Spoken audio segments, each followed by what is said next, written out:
Question 11. There is a company and they sell items on a website or in shops. And this is the bar chart that shows website sales in grey and shop sales in white. And this is the percentage of the sales. And these are the months of the sales. So in April, 17/20ths of the sales were on the website. On the grid, draw the bar for April. So here's April. Now, we're given a fraction, 17/20ths, and we're asked to draw it as a percentage. So all we have to do is convert 17/20ths to a percentage. And we do that by recognizing that a percentage is just a fraction out of 100. So to get from 20 to 100, I times it by 5. So I'm going to times the top by 5 as well, and that's 85 out of 100, which is 85%. So now I'm going to take my virtual ruler, but you're going to use a real ruler, and you're going to draw a bar up to 85%. And make sure it has the same dimensions as the bars that they've already drawn. Notice that I'm keeping a space between the bars. And so this part represents the sales, so I'm going to shade that in. And let's not forget that we also have to draw in these sales in the shops at the top here. And we just leave those blank because it's white or transparent. Okay, so that's part A done. Part B. In February, the company had sales of 3.5 million. Work out the value of sales in shops in February. Okay, so here's February and here's shops.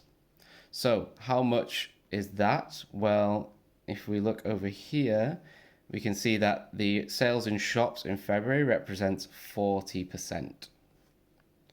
So work out the value of sales in shops in February is find 40% of 3.5 million. So I'm going to do that by finding 10%.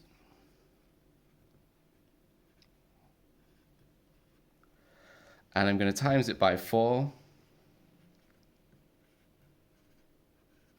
which is equal to 1.4 million. All right, part C. In May, the company had sales of 6 million. In June, the company had sales of 7.5 million. Find the percentage increase in sales from May to June. So we're not going to use a multiplier because this is a non-calculator paper.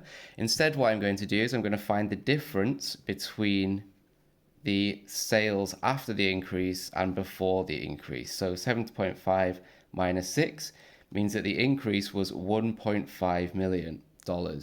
So how do I find that as a percentage? Well, all I have to do is take the original amount, 6, and I do 1.5, which is the increase, divided by the original amount.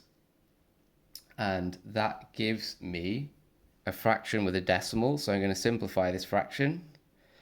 That's 3 over 12. And I can see that 3 over 12 is the same as 1 over 4, which is 25%. So the increase was a 25% percentage increase. Part D. In 2024, the company had total sales of 52 million. This was an increase of 30% on the total sales for 2023. Work out the total sales in 2023. Now, this is called a reverse percentages question. Why is it called reverse percentages? Because they already tell you what the outcome is after the increase. Okay, so we're told that it's 52 million in 2024 after the 30% increase from 2023. So what that looks like is an equation like this. There is some value that's the 2023 sales, we're going to call that X, times by an increase of 30%. Now, an increase of 30% can also be represented as a decimal multiplier of 1.3. Why? Because 1 is 100 and 0.3 represents 30%. So 130% is 1.3. That's a 30% increase. And that equals 52 million.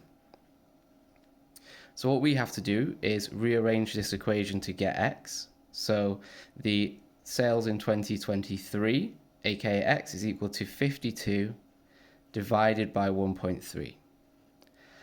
And then I can solve this using short division. I'll probably do 520 divided by 13, so I don't have to deal with the decimal.